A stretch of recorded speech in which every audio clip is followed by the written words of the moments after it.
Hello friends, मैं आपका दोस्त Girish, business and investment consultant. आज मैं आपको फाइनेंस का वो सच बताने वाला हूँ जो 90% यूट्यूब वीडियोस में नहीं बताया जाता है। मतलब बहुत सारे यूट्यूब चैनल्स हैं, उसमें ये चीज़ नहीं बताया जाता है। वो चीज़ मैं आपको बताने वाला हूँ। अगर आप लोन, डीएसए, माइक्रो फाइनेंस या फिर बिजनेस में हो, कोई भी बिजनेस हो, फाइनेंस से रिलेटेड अगर कोई भी बिजनेस में आप हो, तो ये वीडियो लास्ट तक देखो, आपके लिए बेनिफिट्स होगा। ये वीडियोस आप लास्ट तक देखिए। और अगर आप ये रील देख रहे होंगे तो 5 टॉपिक्स बताने वाला हूँ। इसके पहला टॉपिक्स होगा हमारा फेक प्रॉमिस।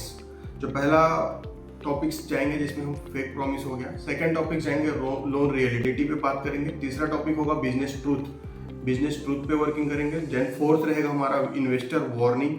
इन्वेस्ट करते हैं तो वार्निंग कहाँ पर से हमको लेना चाहिए। पहला टॉपिक लेते हैं फेक प्रॉमिस क्या रहता है, बैंक्स की फेक प्रॉमिस क्या रहती है।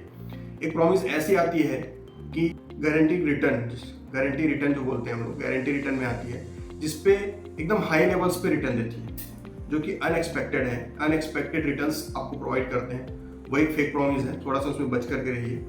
दूसरा आता है आपका 3 दिन में लोन, 2 दिन में लोन, 1 दिन में लोन, जो बड़ी अमाउंट की लोन्स है। बड़ी अमाउंट की loans means 2 lakhs above loan है। वो लोन्स 2 दिन 3 दिन में नहीं किया जाता है, क्योंकि उसके लिए वेरिफिकेशन रहता है। तो ये जो प्रॉमिस होती है 2 दिन 3 दिन का, ये फेक प्रॉमिस है। इससे भी आपको बच के रहना होगा। तीसरा होता है बिना डॉक्यूमेंट्स के लोन। क्या लगता है आपको बिना डॉक्यूमेंट्स के लोन हो जाएंगे? डॉक्यूमेंट्स तो रिक्वायरमेंट रहेंगी ना। तो ये जो बोलते हैं कि जो यहाँ पर हमको दिखता है कि बिना डॉक्यूमेंट्स के लोन होते हैं, सो दैट ये नहीं होता है।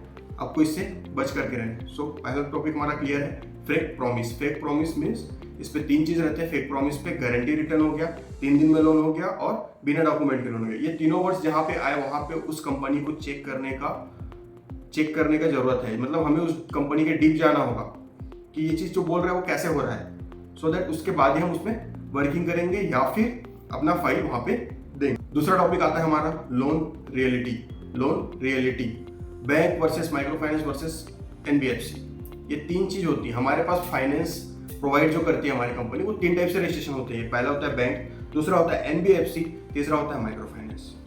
बैंक्स पे अगर जाते हैं तो banks mostly secured loans and unsecured loans दोनों पे काम करती है, जो कि गवर्नमेंट्स की जितनी योजनाएं हैं वो बैंक्स मोस्टली कवर करती है। एनबीएफसी पे जाते हैं, एनबीएफसी सिक्योर्ड लोन्स करती है। सिक्योर्ड लोन्स मीन्स आपकी प्रॉपर्टीज को मॉर्गेज बना करके लोन करेगी, या तो कोई ना कोई वेंटेज रख करके ही लोन करेगी, जो कि एनबीएफसी करती है। और कुछ एनबीएफसी हैं जो सैलरी बेस पे भी लोन प्रोवाइड करते हैं। बैंक्स आ गया, एनबीएफसी हो गया। थर्ड आता है माइक्रो फाइनेंस ऐसा है कि जो छोटे से छोटे अमाउंट्स आपको प्रोवाइड करती है। मिनिमम 5000 का कैपेसिटी रहता है, मिनिमम 5000 से लेकर के मैक्सिमम वो अपना करते हैं। ये माइक्रो फाइनेंस की रहती है। तो तीनों आपका लोन रियलिटी में ये आता है कि तीनों बैंक किस टाइप से करते हैं। EMI और कैश फ्लो। EMI और कैश फ्लो में क्या रहता है? रियलिटी में आता है EMI कैश फ्लो। EMI हमको जब हम लोन लेते हैं उस समय हमको देखना होता है कि हम जो EMI पे कर रहे हैं क्या वो हमारे कैश फ्लो से ज़्यादा है, या कैश फ्लो पे उसका एडजस्टमेंट हो पा रहा है। मीन्स अगर जो हमारा पैसे का आना और पैसे का जाना, मीन्स हमारी सैलरी आनी और हमारे जो खर्चे हैं मार्केट्स पे, वो खर्चे दोनों को मैच करिए। मैच करने के बाद ही आप EMI तय कीजिए, क्योंकि EMI और कैश फ्लो जो है जब तक मैच नहीं करता है तब तक आपका लोन प्रॉपर नहीं होता है। ठीक है, बैंक लोन रिजेक्ट डॉक्यूमेंट से नहीं, ये चीज है। बैंक जो रहती है वो लोन को डॉक्यूमेंट से नहीं करती है, प्लानिंग से करती है। क्यों करती है? क्योंकि वो देखता है आपका कैश फ्लो कैसा है, सो दैट आप अपना कैश फ्लो खुद से देखिए, देन फिर EMI कीजिए, तो ताकि बैंक रिजेक्शन ना करे आपका फाइल। तीसरा टॉपिक बिजनेस ट्रूथ क्या होता है? मीन्स जैसे कि हम कहीं पर भी लोन ले रहे हैं या फिर हम बिजनेस कर रहे हैं, माइक्रो फाइनेंस का बिजनेस कर रहे हैं। जैसे माइक्रो फाइनेंस का बिजनेस करेंगे तो रिस्क लेवल हाई रहता है। रीजन क्या है कि माइक्रो फाइनेंस में आपके पास विदाउट कोलेटरल रहता है, पहला। दूसरा, बहुत सारे माइक्रो फाइनेंस में हमने कैसे स्टडी किया है, उनके पास सिबिल का, CIC का कोई भी रजिस्ट्रेशन नहीं है, सो दैट वो अपना कस्टमर्स का डॉक्यूमेंट्स सिबिल पे नहीं दिखा सकता। तो वहां पर फिर उसका रिकवरी लॉसेस चालू हो जाते हैं। देन और बहुत सारी चीज़ें, डॉक्यूमेंटेशंस जो एग्रीमेंट्स होते हैं, वो एग्रीमेंट्स पे सिग्नेचर्स प्रॉपर्स नहीं रहते हैं। प्रॉपर वो जो एग्रीमेंट में जो वर्ड्स नोटेड होना चाहिए फाइनेंस के समय पे, जो फाइनेंस वर्ड्स रहते हैं जो आगे चल के आपको आगे चल के आपको उससे बेनिफिट्स मिलेंगे, सो दैट वो नहीं रहता है तो फिर आपका रिस्क बहुत ज़्यादा बढ़ जाता है। ठीक है, तो माइक्रो फाइनेंस पे ये नहीं सोचेंगे कि प्रॉफिट ज़्यादा है, क्योंकि उसमें रिस्क बहुत ज़्यादा है, तो प्रॉफिट्स थोड़े से कम रहते हैं, लेकिन है अगर आप रिस्क मैनेजमेंट अच्छे से कर लेते हैं तो प्रॉफिट बहुत ज़्यादा है। रिकवरी प्रेशर्स आते हैं, एक चीज़ और था कि रिकवरी प्रेशर्स आते हैं, कैसे आते हैं कि कस्टमर्स जो है ना वो राउंड अप करते हैं, मतलब घुमाते हैं आपको पैसे के लिए, आज कल परसों ये घुमाना स्टार्ट करते हैं। क्यों करते हैं? क्योंकि उनको पता है कि आप कोई भी लेट फीस नहीं लगाने वाले हैं, प्लस उनका सिविल भी कोई इफेक्ट नहीं पड़ेगा, क्योंकि आपको सीएससी है नहीं, सो दैट उसका सिविल का कोई इफेक्ट पड़ेगा नहीं। सो वो बोलता है कि मैं महीने के लास्ट तक भी पे करूँगा तो चलेगा, क्योंकि कस्टमर्स आजकल वीडियोस देख देख के सबको समझ में आ गया, तो वो घुमाते निकल जाता है। कंप्लाइंसेस, जैसे आपकी कंपनीज है, माइक्रो फाइनेंस है या फिर डीएसए वर्क करते जो भी करते, तो कंप्लाइंसेस जो है वो प्रॉपर कीजिए। आरबीआई की कंप्लाइंसेस आरबीआई कीजिए। जैसे डीएसए वाले हैं तो डीएसए वाले से ये बोलूँगा अपनी फर्म को एक रजिस्ट्रेशन करा करके उसका कंप्लाइंसेस स्टार्ट कीजिए, क्योंकि आप कहीं ना कहीं तो वर्क कर रहे हैं ना, वर्क है कि प्रॉफिट तो आ रही है ना, प्रॉफिट तो दिखने चाहिए, तो प्रॉफिट दिखने चाहिए, ऑन पेपर दिखने चाहिए, इन हैंड नहीं दिखने चाहिए, सो दैट कि आपको कंप्लाइंसेस जो भी आईटीआर फिल करनी है, कंपनी की ऑडिट करानी है, ये प्रॉपर आप कीजिए, जिससे आपको आगे चल के बेनिफिट्स मिलेंगे। ठीक है, फाइनेंस बिजनेस पैसे कमाने से पहले रिस्पॉन्सिबिलिटी होती है। मतलब फाइनेंस बिजनेस जो है,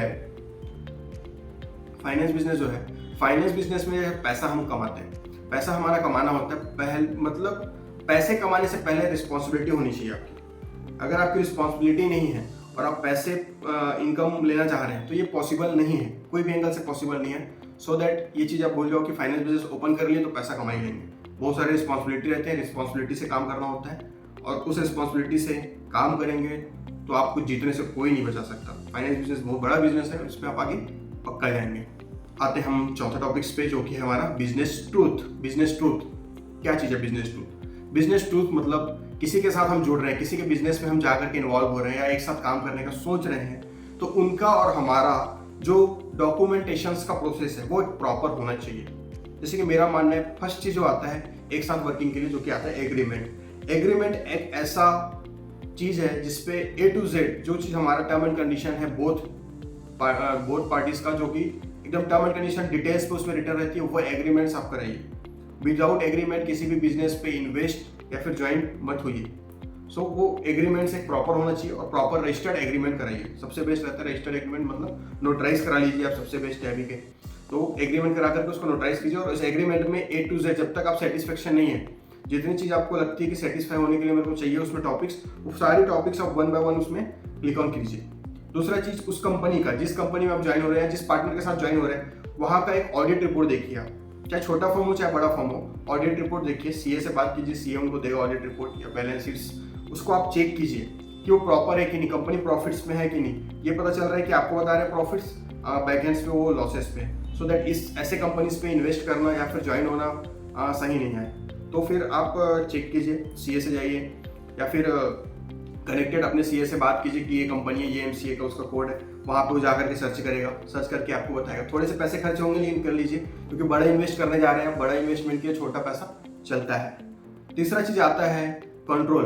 जैसे वो बिजनेस है, उस बिजनेस में आपका कंट्रोल क्या आने वाला है, मतलब उस बिजनेस में आप क्या चीज कंट्रोल करने वाले हैं, देन सामने जो पर्सन है वो क्या कंट्रोल करना है, और पिछले कितने दिनों से कंट्रोल किस टाइप से किया जा रहा है उस बिजनेस को, ओवरऑल उस बिजनेस को कंट्रोल कैसा किया जा रहा है, कंट्रोल की जो फ्लो है, कंट्रोल करने की जो फ्लो है, कंट्रोल करने की जो टेक्निक्स हैं वो प्रॉपर है कि नहीं, ये चीज़ आपको चेक करना होगा। ये चेक करके अगर ये तीनों चीज़ चेक करते हैं तो आपका जो इन्वेस्टमेंट, जहाँ भी पैसा इन्वेस्टमेंट करेंगे वो रॉन्ग नहीं होगा, क्योंकि तीनों चीज़ बेस्ट चीज़ होती है जो कंपनी में होनी ही चाहिए, और एक तीनों चीज़ अगर है और तीनों चीज़ बेस्ट वर्किंग है, सो दैट कि आप इजी इन्वेस्ट कीजिए, आपका जो प्रॉफिट है, फाइनेंस हो चाहे कोई भी सेक्टर्स पे हो, आपका प्रॉफिट आना 100% तय है।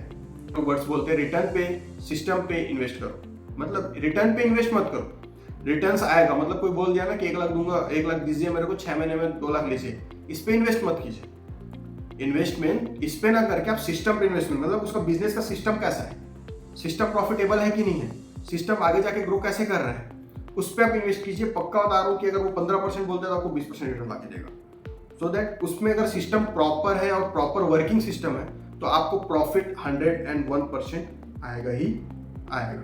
तो ये था हमारा चौथा टॉपिक, इन्वेस्टर के लिए वार्निंग।